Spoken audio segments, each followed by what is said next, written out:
Friends, हम उपसर्ग प्रत्यय प्रकरण का अध्ययन कर रहे थे और हमने अध्ययन किया कि वे शब्दांश जो शब्द के पूर्व लगकर उनके अर्थ में परिवर्तन कर देते हैं उपसर्ग कहलाते हैं, और वे शब्द जो शब्द या धातु के अंत में जुड़कर उनके अर्थ में परिवर्तन करते हैं या विशेषण बना देते हैं वे प्रत्यय कहलाते हैं।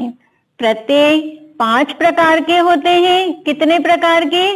5 प्रकार के होते हैं। विभक्ति प्रत्यय और कृत प्रत्यय, तद्धित प्रत्यय, स्त्री प्रत्यय और धात्ववयव प्रत्यय। प्रत्यय कितने प्रकार के होते हैं? 5 प्रकार के। विभक्ति प्रत्यय, कृत प्रत्यय, तद्धित प्रत्यय, स्त्री प्रत्यय और धात्ववयव प्रत्यय।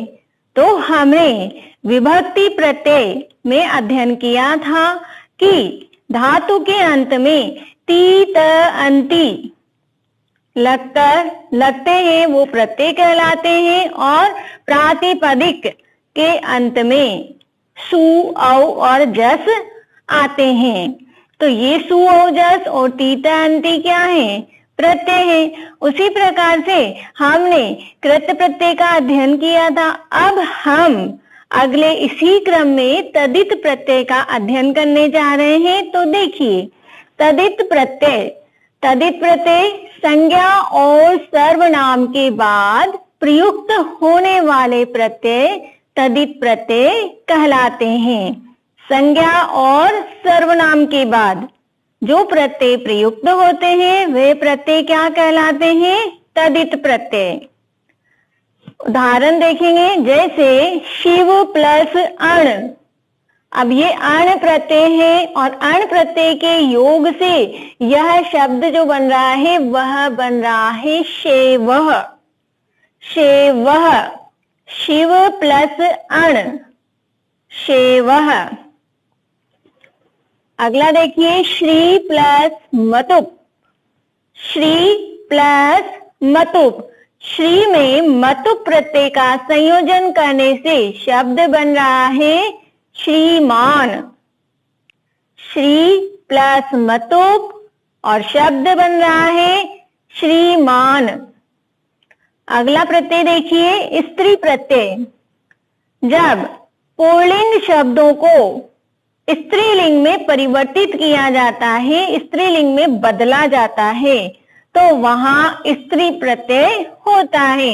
देखिए, पुल्लिंग शब्दों को स्त्रीलिंग में बदलने के लिए जो प्रत्यय प्रयोग में लिए जाते हैं वे क्या कहलाते हैं? स्त्री प्रत्यय कहलाते हैं। पुल्लिंग शब्दों को स्त्रीलिंग में बदलने के लिए स्त्री प्रत्यय का प्रयोग किया जाता है। उदाहरण के माध्यम से समझते हैं। देखिए, जैसे चतुर प्लस टप, और इसके द्वारा निर्मित शब्द है चतुरा। कुशल प्लस टप, कुशला। चतुर प्लस टप, चतुरा। कुशल प्लस टप, कुशला। और अकारांत बनने के कारण यह जो पुल्लिंग शब्द था वह क्या हो गया? स्त्रीलिंग में बदल गया। कुशल शब्द पुल्लिंग था और टप प्रत्यय के प्रयोग से स्त्रीलिंग में परिवर्तित हुआ और कुशला शब्द निर्मित हुआ। अगला प्रत्यय हम देखते हैं। देखिए, धात्ववयव प्रत्यय।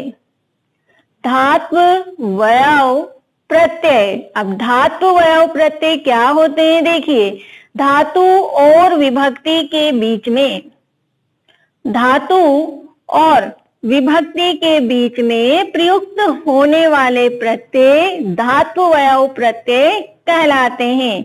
अब देखिए कौन कौन से प्रत्यय हैं वो। सन, शप, णिच आदि।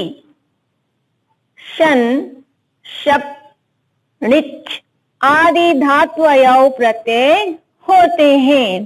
धातु और विभक्ति के बीच में जो भी प्रत्यय प्रयुक्त होते हैं वे प्रत्यय हैं सन, शन, सन, शप, णिच आदि।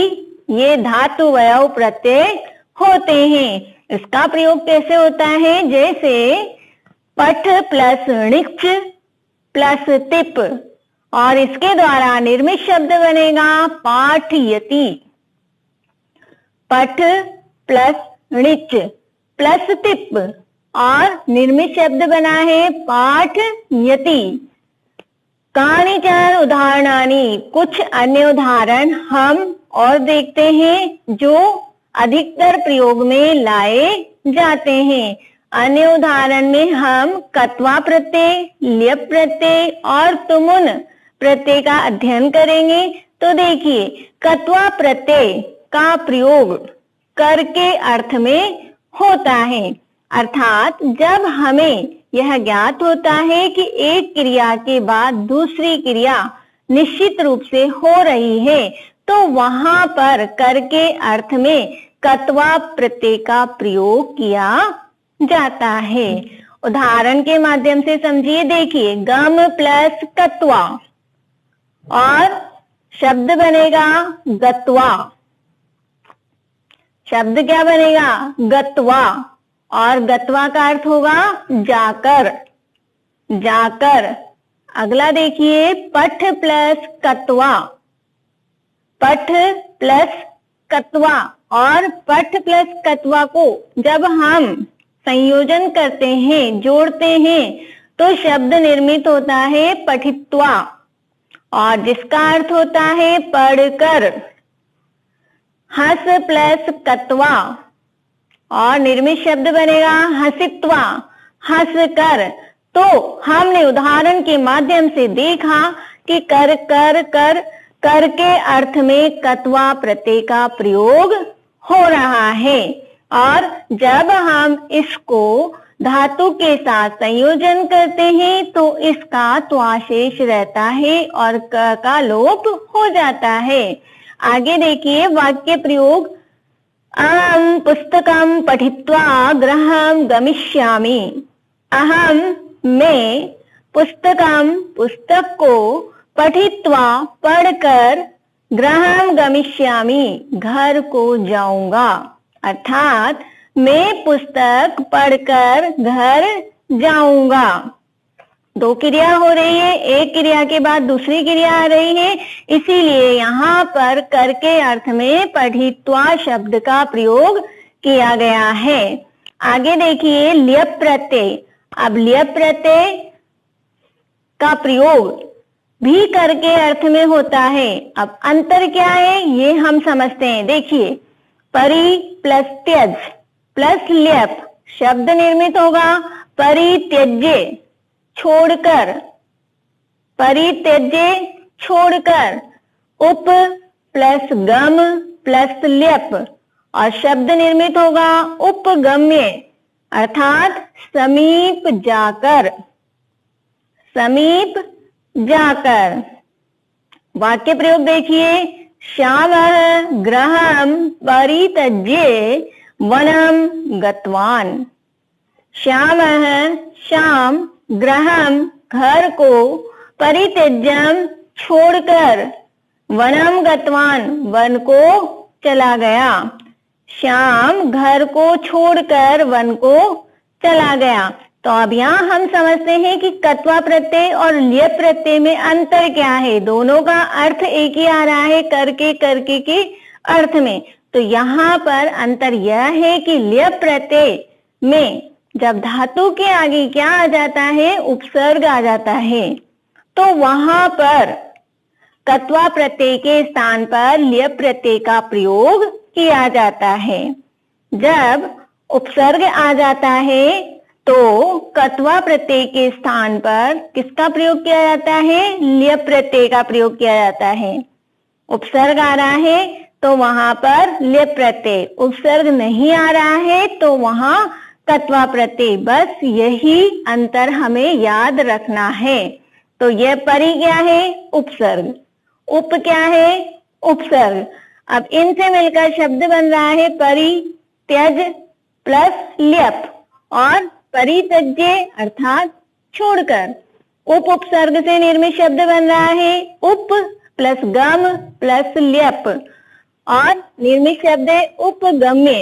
उपगम्य अर्थात समीप जाकर, समीप जाकर।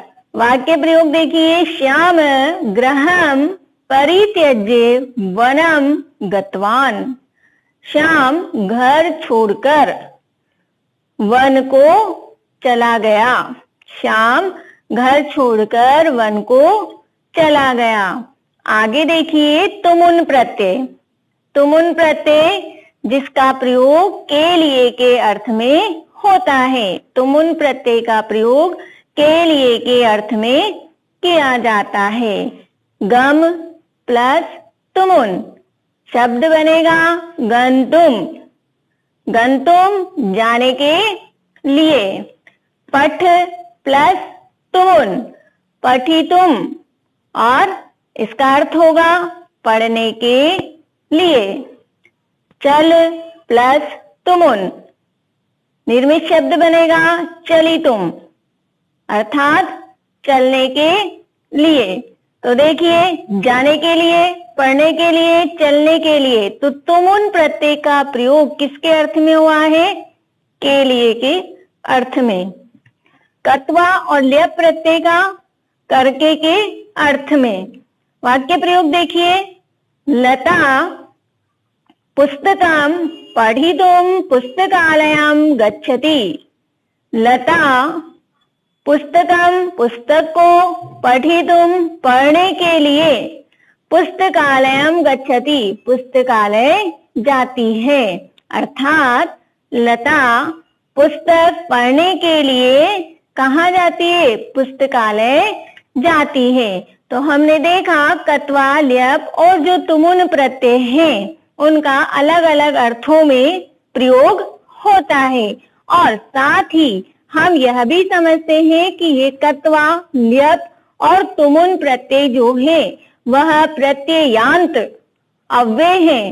प्रत्यांत शब्द अव्यय है, इसलिए ये किसी भी लिंग में और किसी भी वचन में परिवर्तित नहीं होते हैं, समान रूप में प्रयोग में लाए जाते हैं।